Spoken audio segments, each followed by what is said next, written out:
And joining us now here on In the Circle, she's the head coach at UConn, was a great player, of course, at Hofstra. We speak of Laura Valentino, who joins us. Coach, how you doing? Doing great, Eric. How about you? It's doing good, doing good. What has it been this fall been like for you all, especially after what we've been through over the last, nearly now, 18 months, especially last fall? What has it been like for you and your program? This, this fall had really exciting for this program. We are spending our first fall in our new stadium, which is really exciting for us.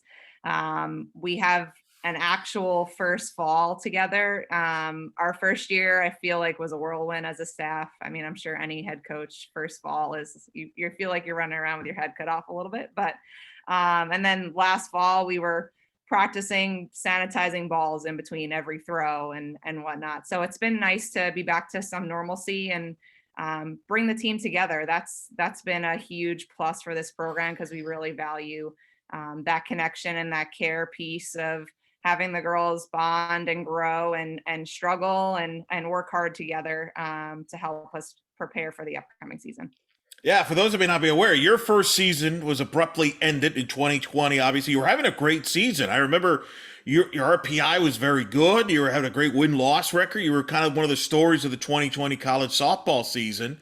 And then obviously 2021, there's no fall. You come back. How was that transition period there? Because that's unique. Normally, like you mentioned, you take over the program. Now all of a sudden the season's abruptly ended after that momentum. How are you carry that over to 2021, which, as we'll talk about, you made a great run to the Big East championship game in the Big East tournament for the program. It was the first time since 2001. Yes, I think there definitely was a feeling of gratefulness in everything that we did after losing our season in 2020. I mean, the players are extremely proud of that start and putting UConn back on the map, and that's where we want to be. And when we came back in 2021, the way we practiced, the way we conducted ourselves off the field, the way we competed was grateful, and that's what I preached to my team that year, and just trying to keep ourselves focused on how great of an opportunity we have. Brand new facility, we're back playing the game, we're together, and let's make the best of the season. It's going to be a rocky road, right? We had some bumps in the road during the season just with getting COVID and being shut down, and this team stuck together and stayed grateful in the process. And we ended up in the championship game, which is where we wanted to be, and then plan to be back there this year too. I watched that Big East tournament, which was a dramatic Big East tournament. The cool thing, a couple of things stood out. First of all, let's talk about you were the host of the tournament in the new stadium, which, full disclosure, I mean, I've covered UConn since obviously in person. I've been to UConn. I was there prior to the stadium, and I've kept hearing about this stadium for years coming, and watching it on TV was like, wow. So let's talk about that because I think that stadium deserves to be talked about because I was blown away. And this has been a long time coming for this program. I know that. Tell us about the facilities and that softball stadium because it looked incredible on television when you were hosting the Big East tournament. Sure. Well, it's incredible on television, but it's even more incredible in person for sure. I think we get that wow factor across the board. Will come to our facility, and I think first and foremost, just it's really important to us that we thank the players that came before us that put us on the map. They have left their mark on this program, and it's made that facility possible for us to have that beautiful stadium. So thanks to them, thanks to all the alumni that came before us. And then the field, I mean, I'm looking at it right outside my office. It's a beautiful place to come to work. I get chills every time I watch the hype video standing out on that foul line. It's a special feeling of overwhelmed gratefulness for the support of administration to put so much time and effort into supporting our program, and it matches where we want to be, right? We talk to our players, we talk to our recruits and our alum about being the best program in the Northeast and getting back to being a national power, and this facility matches that vision. So extremely grateful, and it's a great place to come to work and to practice because a lot of people ask me, they say, if you had to change one thing about it, what would it be? And I really don't have an answer to that question. I might put another hill in left field, but it's really unbelievable.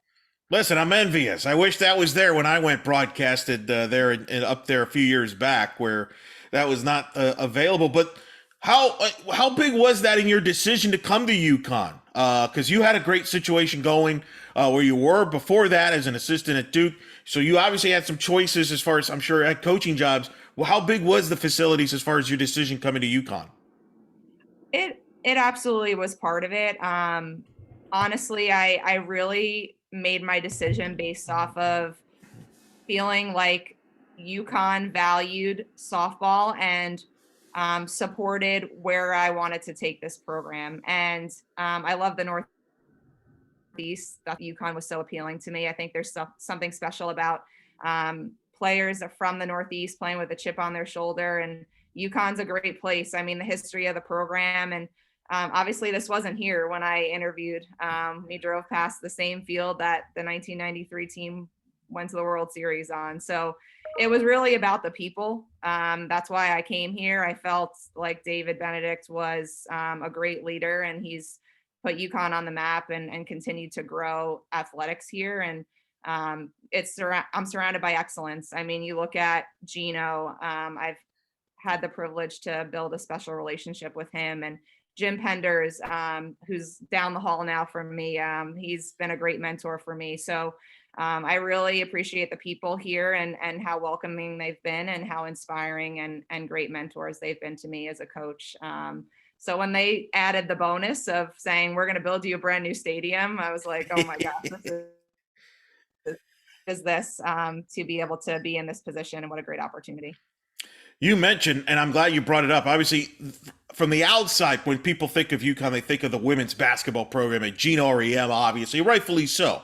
But I think there was a perception out there that, oh, that's all they care about is women's basketball and, men's basketball and all that. But that's not true. You just mentioned Jim Penders has done a heck of a job at the baseball program. I know that program inside out. They have developed great pro teams and players like George Springer, among others. The women's soccer program has had success. The men's soccer. Just talking about the overall sports, because I think some people that maybe don't follow UConn closely have this kind of perception about the athletics, which is not accurate at all. It is a well-rounded athletic department that it's not just about basketball. It's not just about women's basketball, that they want to succeed in all the levels. And I think the commitment they've made to softball there is an example, as you've brought up. Absolutely. I think two things to speak to that point is there's an overwhelming feeling of excellence at UConn. Everywhere you go, you see prestigious facilities. Everyone you talk to is driven. They want to be the best. They don't just want to be great. They want to be the best at what they do. And that's something that doesn't waver in this department.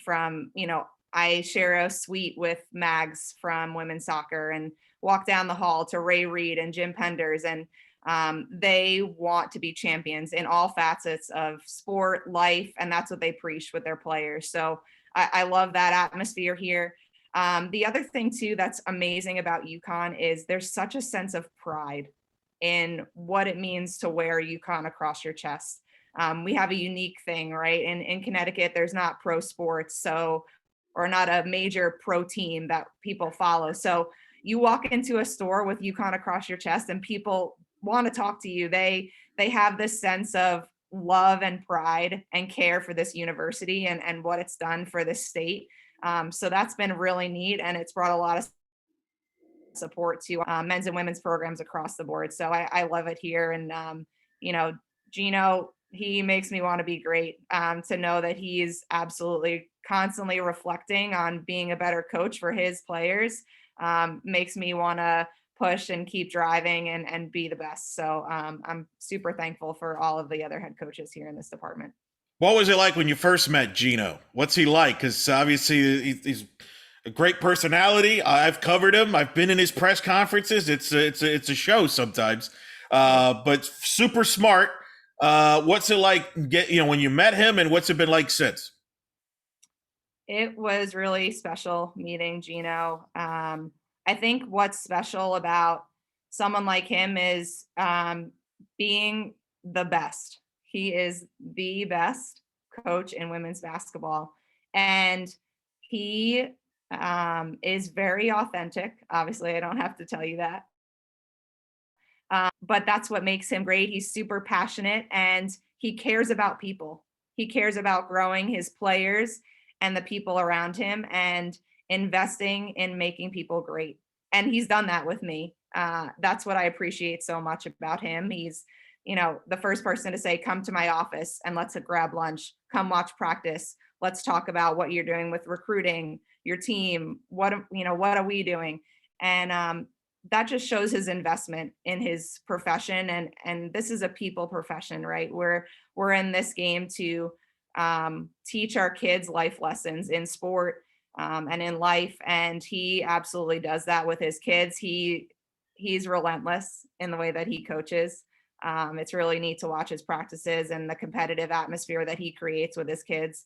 But I just really am super thankful, and it's been a special experience to get to know him and work alongside him. What's the biggest advice he gave you?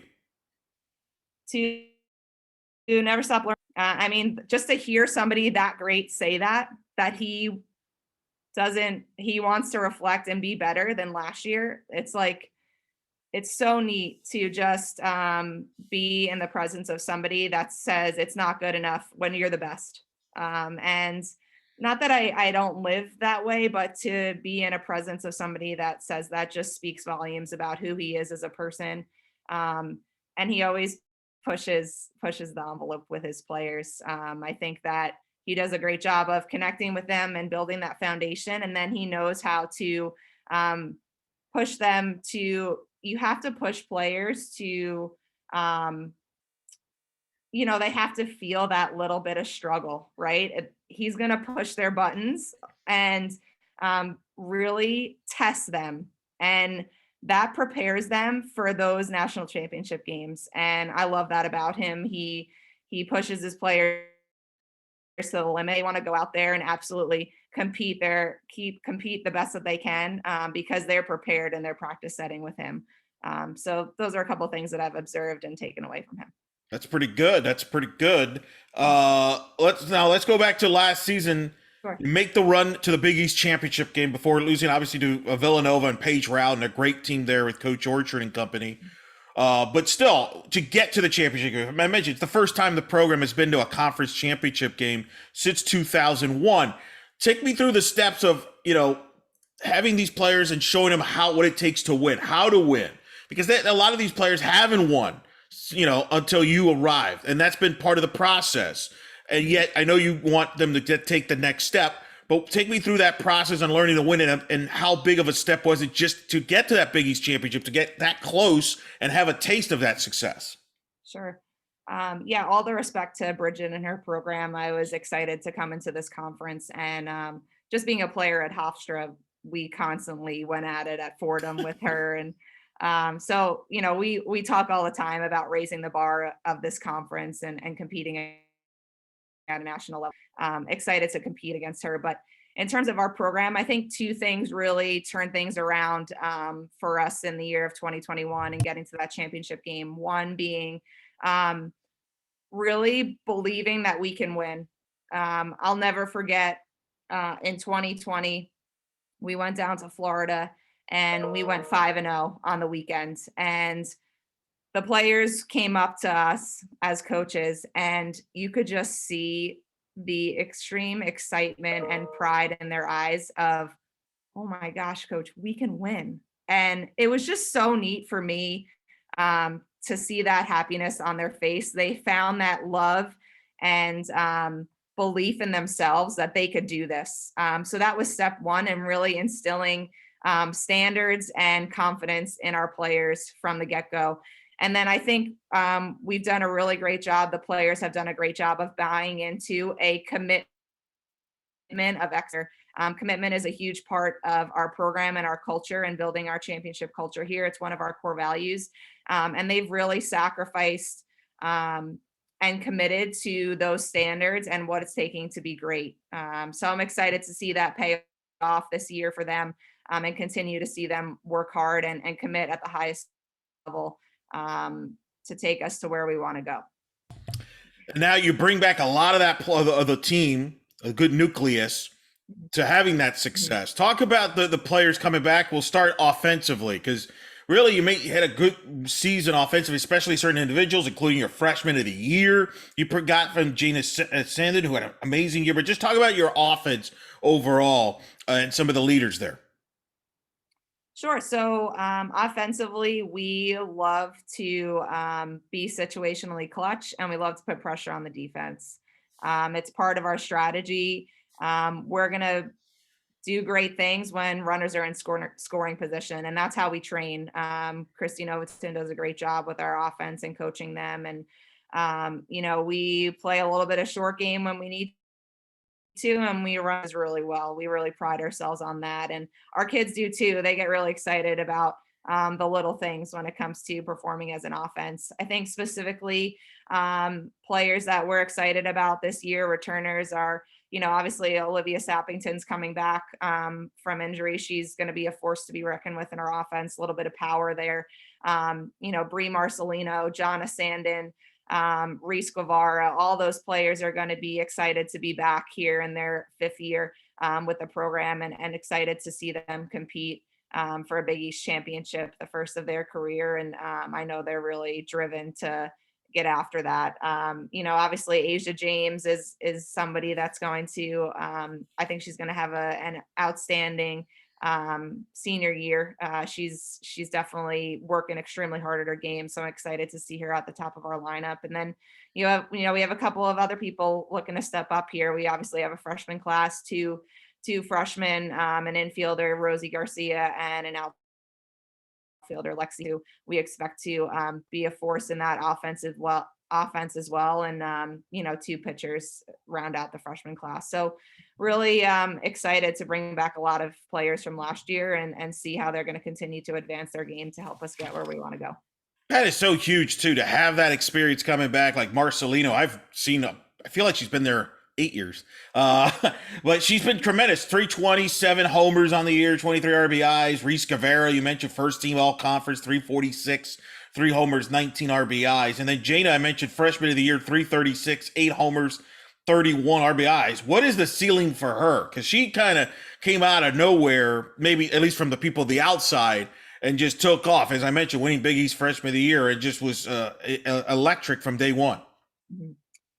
I don't want to say I'm not surprised, but I'm kind of not because she's just an absolute pleasure to coach.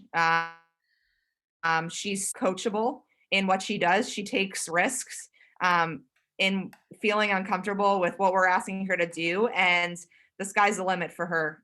She's only going to get better. And obviously, I think sophomore year will, people are going to pitch her tougher. That's how it works as you get older and more experience, and you're one of the best hitters in our lineup. But nobody else in my mind is going to handle it better than Jonna, because she has this presence about her. I kid you not, she doesn't stop smiling. She's has this contagious personality where she just brushes things off and goes out and competes at the game she loves. And I can tell you right now, working with her already just this fall semester, she's better than last year. And I'm excited to see her attack this conference this year again, and be a force in our lineup. Pitching, you return your veterans. Obviously, last year you were led by Peyton Kinney and Megan O'Neill, the 1-2 punch there. Talk about your staff. Kinney and O'Neill led the way, and what you expect from the rest of your arms.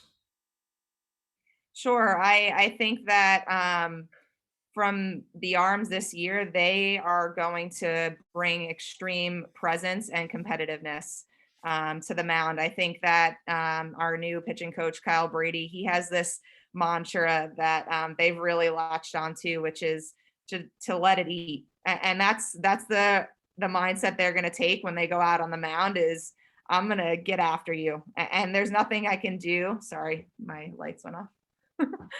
There's nothing I can do now to change my mechanics. I'm just going to attack you with my mindset and my best stuff and give it all I got. So they've really bought into that. They're training extremely hard as the starters of our battery. And, I'm excited to see Megan compete this year and continue to grow. I think this is going to be a breakout year for her. I'm really excited to see her lead this pitching staff as one of the veterans. Mary Beth Olson coming back for a 5th year. She's exciting to watch. She has this stone cold presence about her, and she really has some dirty stuff. And then 2 freshmen. I think any coach would say that freshmen are exciting. They bring this little innocent edge to the table, and they are excited to contribute right off the bat. They are driven to be on the mound, and they want the ball. And I think all of them want the ball, which is awesome. And I think they're going to work really well collectively as a staff and balance out each other well this year in terms of helping us compete. It's huge too. You have that experience, but you got the youth coming in, that mixture. How do you make that work from a chemistry standpoint? And I would imagine you tell your veterans to kind of make sure they take the youngsters under their wing and show them the ropes because it's going to be the youngsters' time here soon. Sure. It starts with how we conduct our practices. It's how we conduct the way we are with our team, and our expectations of how they treat each other. This is a team effort. We try in taking care of each other. Care is part of our core values. And what that really means, I think it can be used lightly of, yes, I care about softball. I care about my team. I care about UConn, but do you care unconditionally? I would do anything for the person to my right and to my left. And we've talked about that a lot this year. And the pitching staff does a great job of that. The catchers do a great job of that. And you can hear it in my team's language when they compete out on the field. They're practicing together, they're staying together. And we're really working on that this year of having each other's back. We call it, I got your 6. It's something that we've kind of bought into of, we stole it from the military, the 6 meaning your back. And it's just something that they've really started to take pride in. And it's definitely part of our culture. You mentioned Kyle Brady's your new pitching coach, takes over for Jessica Jacobson, who's now the new head coach at WP Softball. So you're already beginning your coaching tree there. Just talk about that process, looking for the pitching coach, and what Coach Brady, why was he the right choice for your staff? Sure, absolutely. So absolutely thrilled for Jess. I mean, it just makes me really proud to see her where she wants to be. And I think in terms of looking for a new pitching coach, I called Kyle right away. He was somebody that I worked with at Duke. I met him there, and I knew his drive and his intelligence for developing pitchers and the craft of growing people in their career was something that I wanted on my staff. I called him right away and said, "Hey, what are you doing?" And he's like, "I'm, just running my business. I'm applying for a couple jobs." I was like, "Would you like to get into college coaching?" And he was excited to jump on board and explore the opportunity. And, talking to him and his love for growing people and pitchers on the mound was definitely evident. And I think there's something special about when you see the passion in somebody's presentation and their communication and their eyes. And that's definitely something that I saw in Kyle. And he brings great intelligence to the staff. He loves to break down video and does a great job of developing kids. It's proven in his work and his company. And I'm excited to see him elevate our pitching staff and help us grow to where we want to be as a national power in our program. Tremendous fit. And you talk about your other assistant and kind of your vision for the staff and your style of coaching as far as, are you one that likes to give specific roles to your staffs? Are you ones that you kind of look over everything? What kind of talk about the evolvement of the evolve of your staff? Sure. I absolutely love my staff. I would put us up against anybody in the country. I really feel that way. In terms of responsibility, and Nikki Cuccio has been an amazing addition to our staff. And what's so great about Nikki is she helps wherever we need it. So she helps with offense, she helps with catchers, she helps with infield, outfield, whatever we need on pitchers, whatever we need, she's helping. And that's the type of go-getter that we need on this staff. We're all a little bit of a go-getter in our own way, but she absolutely is one of the hardest workers that I know, and she's going to do a great job for these players and for our program. Kyle obviously does the pitching. Christy does the offense, and I'm kind of overseeing the defensive side of things and offensive strategy. But I think responsibilities aside, what makes our staff unique is there's nobody that loves this game more than our staff. We absolutely love softball and what it's done for our lives, and we're constantly looking to learn, grow, and reflect in teaching this game. Next, we absolutely pride ourselves on is teaching. If I wasn't doing this, I would have been a teacher. And I really firmly believe that we are teachers of this game and of life. And we really plan and our purpose behind what we do every day is to teach these players on and off the field and in life to be better people. So we come to work every day with that attitude. And then the last thing that I think we all have in common is our competitiveness. We love to win and we want to be great, and we're not going to settle for anything less. So when we talk about goals as a staff and where we want to go and where we want to take this program and push our players to be, that's definitely at the forefront, is being the best and always competing in everything that we do. So we all have unique personalities, different little unique things about us, but those three core values I think stand similar amongst all four of us. We're speaking with UConn head coach Laura Valentino here on In the Circle. You mentioned you'd be teachers if you weren't coaching. How did you get into softball, playing softball growing up, and then eventually deciding to get into coaching after your playing career? Awesome. So I started playing softball probably when I was 10 years old. My dad was a coach. He played sports growing up, and I think that softball, I played a lot of sports. I played soccer, softball, basketball. I was terrible at. So once I started to get older, I narrowed down to realizing that I really wanted to play softball, and being a player on Long Island and seeing Hofstra be the power that they were. That was my dream school from when I was in middle school. 7th grade, I remember telling my parents that was where I wanted to go. And once I started to get to high school, I started to go watch practices, and it was no question at the top of where I wanted to be. So everything that I did mimicked me wanting to go to Hofstra and be at the best program in the Northeast, because I knew I wanted to be pushed and challenged and win. And I loved Coach Edwards. I mean, he saw me. I was actually catching for the first time ever. He called me up and said, "Hey, we want to turn you into a catcher. How do you feel about that?" And I was like, "I'll do whatever you want me to do to play for Hofstra. I will play. I don't know if I can pitch, but if you want to turn me," because I was a shortstop. So he said, "We're going to turn you into a catcher. How do you feel?" And I said, I'll do whatever it takes. So that was kind of the beginning storyline of going to Hofstra. And, I think no one set me up better than Coach and Larissa in terms of learning the game.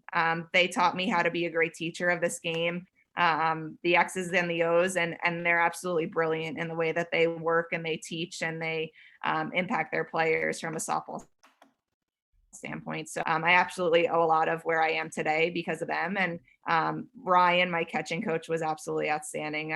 She's a huge mentor for me as well. But I got my degree in physical education, and after I graduated, I knew I wanted to get my master's, and a unique opportunity came about where I could get my master's paid for and coach at the same time. So Julie gave me that opportunity at Fairfield University. I got my master's in special ed and coached with her for 3 years. And once I finished my master's, I was like, I think this is where I want to be. This is what I want to do. And I really latched on to the teaching softball instead of going into that physical education or special ed field. And I've always been inspired by my family. Both my parents are retired teachers. My dad, phys ed, my mom, 8th grade math, and my brother's a current teacher as well. So I'm surrounded by people that want to impact others, and I've always been to want to follow in that path as well. And obviously being a coach is arguably, I think, the best profession in the world. So I absolutely love what I do, and it's a privilege to be where I am in the seat. It's tremendous. And of course, that coaching tree of Coach Edwards and Coach Larissa Anderson is remarkable. Bill Edwards and Larissa, what they built from a legacy there. I mean, I think now, Adrian Clark just got hired at Hofstra. She was a former player there. Courtney Oliver has been a coach. Obviously, Larissa's doing great things at Missouri, and she's got one of your former teammates has been on her staff as her number one assistant, and Sarah. I mean, what is it like to be a part of that Bill Edwards / Larissa Anderson coaching tree? It's a big list. I mean, I'm leaving names off here. Yeah. So it's funny because we have this, people call us the cult. We're the Hofstra cult. So it's very well known across the softball world. So you say you played at Hofstra and they're like, oh, the cult. I'm like, yep, that's us. And it's just so neat. It's a credit to Bill and Larissa and the fire and the drive that they've lit in us to continue to grow this game like they have with us. And we are always thankful for them. I mean, I get to work alongside my teammate every single day, and it's really been neat to. We talked about that when we were in our 20s. We were like, how neat would it be to be coaching together? And here we are, and it's so special to come from the same roots and be here to create a program together. And really, this is our program, and she's been with me every step of the way in terms of what the standards are going to be, what our culture is going to be, what is UConn softball going to be known for, and to have somebody that wore a Hofstra uniform alongside me to make those decisions is something that is really, really special to me. Describe what kind of player you were for those that maybe didn't see you play. And then I mentioned Sarah Michalowski was your teammate. Did you two ever talk coaching like when you were both players? I mean, it's kind of wild that you're both at where you're at currently coaching. Sure. So I would say definitely I was a very hard worker. No one was going to outwork me, and that was something that my dad always instilled in me as a young kid, that if I didn't like the results I was getting or I was unhappy with something that was going on, then I needed to work harder. It was on me to change that and get results that I wanted. So I was always putting in time on the game that I loved outside of what was required. And I absolutely had a lot of energy and enthusiasm in the way that I played. I'm still that way as a coach. That's something that's never going to change about me because I absolutely love this game. And I get excited for, my players. And when I was a player, I got excited for my teammates, and something that always showed up. Being a catcher and converted into a catcher, it was the best spot for me because I got to serve somebody else every single pitch. And that was something that I really took pride in, and I really, really enjoyed as a player, was being a part of that battery and helping the pitching staff succeed in every way that they could. And that was something that was really, really fun for me. And when I look back, that's something I absolutely enjoyed the most, was catching and being behind the plate and being a leader for the team in that sense. So in terms of Sarah, when we played, honestly, no, we didn't talk about coaching because we were so focused on what we were trying to do as players and just trying to, keep up with everything that was going on. I can guarantee you that nobody worked harder than a Hofstra softball player. So we were just totally bought into what was currently happening. And it's really cool to call Sarah now and back to when we were freshmen, because I'll never forget, we got to campus our first night and we went out to the field and we ran part of our conditioning test that we knew we were going to have to run. And we were just so in awe of being at Hofstra, of achieving the dream that we wanted to play there. And it's something that we shared together throughout those 4 years. It was definitely challenging. We've helped each other through a lot of ups and downs and growth personally. So to now be a head coach and see her doing great things at Mizzou with Larissa, I'm really proud of her and how she's giving back to the game, because we sacrifice a lot for this game, and she's a great mom, she's a great coach, and she's doing great things over there at Mizzou. Must be fun to have caught Olivia Galati. That was kind of talk about her and what a great player she was. Because for me, she was the best player I've ever seen play at Hofstra. And obviously, a year after you graduated, she helped them get to the Super Regionals, winning the LA Regional and things like that. What was it like being her teammate? Well, I can tell you that when she threw a knuckleball, I used to just pray that the ball was going to enter the ball. So that was the nastiest pitch I've ever caught. But talk about a fierce competitor.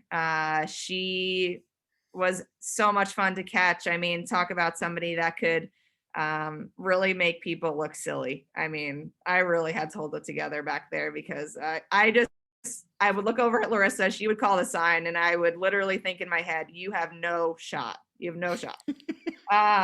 And she just gave off that presence, right? She would step on that mound and nobody was gonna turn her down from being the best. And she really was something special. Absolutely. I mean, you nailed it. She was something absolutely amazing on the mound. And I think there was this will in her, this will inside her that I came to Hofstra softball to be a part of a program that was going to go win a regional. And she went out and did that and helped us to many conference championships and was a really special player to catch and have as a teammate.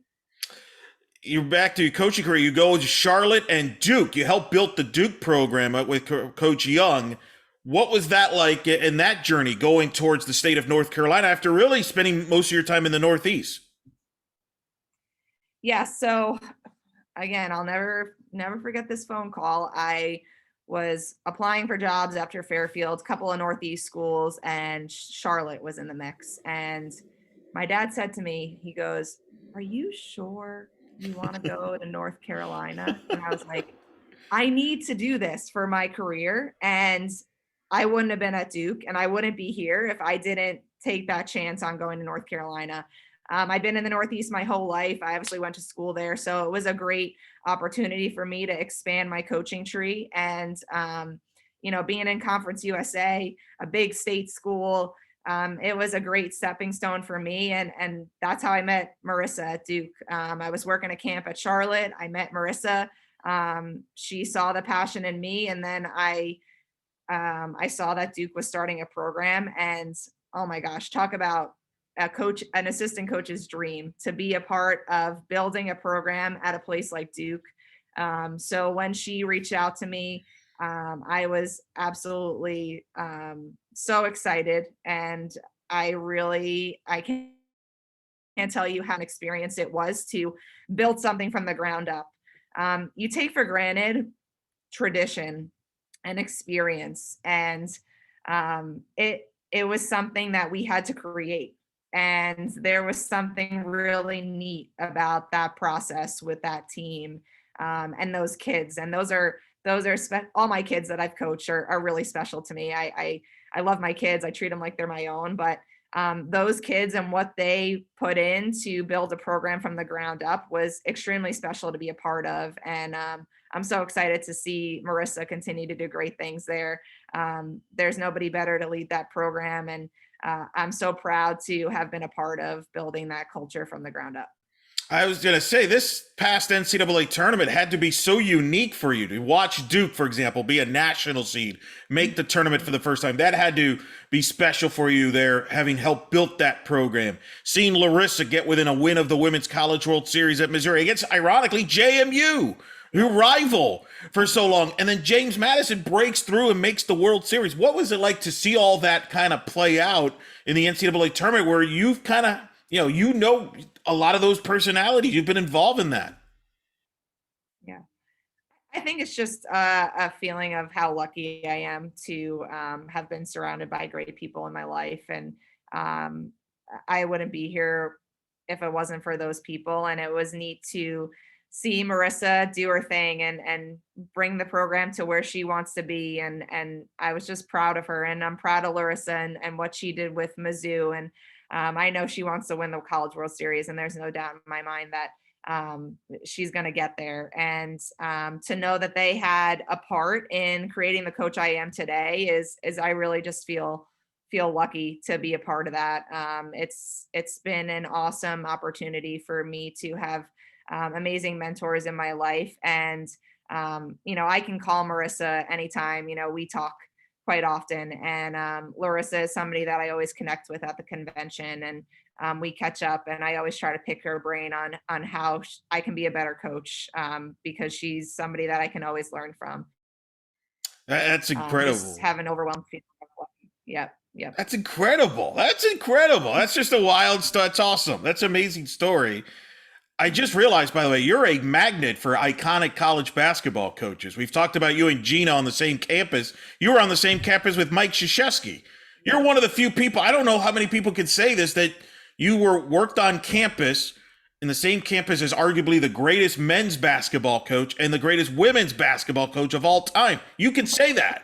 I know, it's very special. Yeah, Coach K. I was able to and not have as many meetings with him in one-on-one as Geno, but he spoke to the team multiple times, and it's just awesome to be a part of a school that has such special coaches. So I really am very lucky to be at Duke and now be at UConn.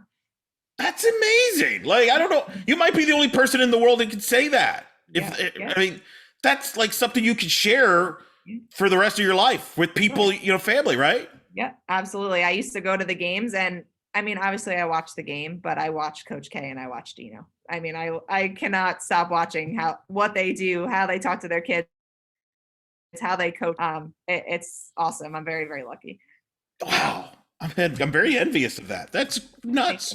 As he's going in last year. Now, I'm curious, you mentioned obviously UConn. I sense you see a lot of Hofstra in UConn, right? That's kind of what you envision in your program. And I imagine a bit of a chip on the shoulder, similar with the Big East Conference, similar what, obviously Hofstra and JMU dealt with in the Colonial about respect. Northeast softball. Yes, we can be successful in the Northeast softball. Talk about that, because I feel there's a lot of similarities, and that's why you were attracted to UConn as well. Absolutely. There's no doubt that UConn softball has a lot of Hofstra in it. We have discipline instilled in us ever since we signed our NLI to be a Hofstra softball player. We have this attention to detail with everything that we do. And that's something that's definitely carried over into the culture of our program here. It comes from Bill and Larissa telling Christy and I that that's the way we're going to do every little thing here. And we've carried that into our rules and expectations, the way we run out onto the field, to lining up our gloves, to conducting ourselves in our work. Nobody's going to outwork us. And that's, the drive that we have instilled in us. And we worked really hard to instill that in our players, and they feed off of that. I think they've really responded well to paying attention to the little things, because ultimately the little things are going to make the big things happen for us. So there's a chip on our shoulder that Northeast softball is great. And mark my words, Eric, we are going to be the best program in the Northeast.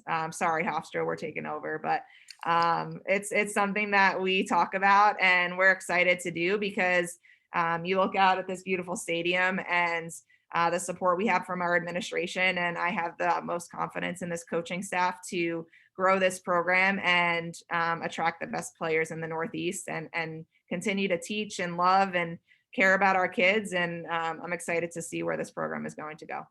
And that's kind of my last question. What's going to be the keys for this team this year to accomplish your internal goals, compete for that Big East championship, and make postseason, and this veteran group? What are some of the keys? Sure. I think that being able to adjust quicker. I'm sure all coaches talk about that a little bit, but I want to see our resilience kick in quicker and our fight kick in right after, we went down 1-2-3. So we're really working on that this year. And then this team, they really care about the bond that they have together. And that's something that comes from them. It's not from me, it comes from them. And they have this really great chemistry about them. They absolutely love being together. They have have this energy and enthusiasm and this fire in their eyes that I think is going to take this team in particular a long way. They rely on each other when things are hard or when things are getting tough. They lean on each other, and I think that will be a key to our success this year. Well, we're looking forward to it. We're looking forward to seeing your team. We're looking forward to seeing your facility, your stadium. Anytime they show your games, that's going to be exciting. But it's been awesome to catch up with you and get to know you. Head coach Laura Valentino joining us here at In the Circle. Thanks so much for taking the time from I know it's a busy time of your schedule, but this was a blast to do. And we'll talk Yankees next time we bring you on. But until, we'll be a better time to talk Yankees. But until then, thanks very much and good luck this season, and we'll talk soon. Awesome. Thank you, Eric, so much for having me. This was an absolute blast. I agree. And looking forward to talking in the future.